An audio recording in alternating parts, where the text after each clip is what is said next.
जब आप समंदर की लहरों की आवाज सुनते हैं, क्या आपको कभी उनके नीचे मरते हुए जीवन की खामोश आवाजें सुनाई देती हैं? नहीं ना, क्योंकि ये मौत खामोशी से हो रही है।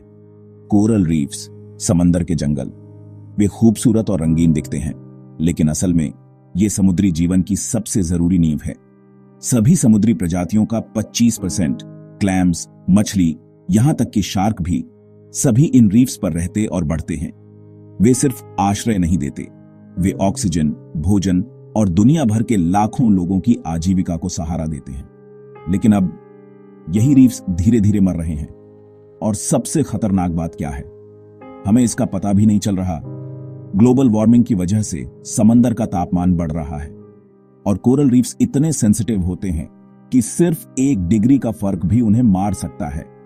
जब पानी गर्म होता है तो कोरल अपने अंदर रहने वाले शैवाल को बाहर धकेल देते हैं और वे सफेद हो जाते हैं। इसे कोरल ब्लीचिंग कहते हैं, जिसका मतलब है वे जिंदा रहते हुए मर रहे हैं। 2016 में ग्रेट बैरियर रीफ ऑस्ट्रेलिया का 93% कोरल ब्लीच हो गया और कुछ सालों में इसका ज्यादातर हिस्सा हमेशा के लिए खत्म हो जाएगा।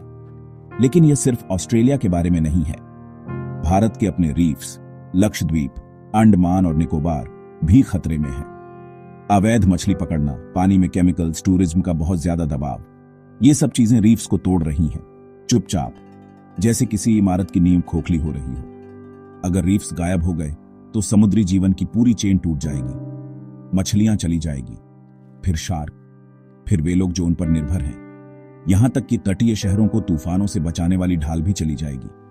समंदर रहेगा, लेकिन उसके अंदर कोई जीवन नहीं होगा। अगर हम अब भी नहीं जागे तो कुछ सालों बाद जब आप किसी बीच पर खड़े होंगे, समंदर शांत दिख रहा होगा, लेकिन अंदर से वह पूरी तरह से खाली होगा। ये थी समंदर में हो रही कुछ घटनाएं।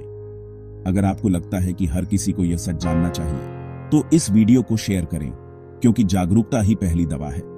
और ऐसे ही भविष्य में होने वाली घटनाओं की जानकारी लेने के लिए हमारे चैनल को सब्सक्राइब करें।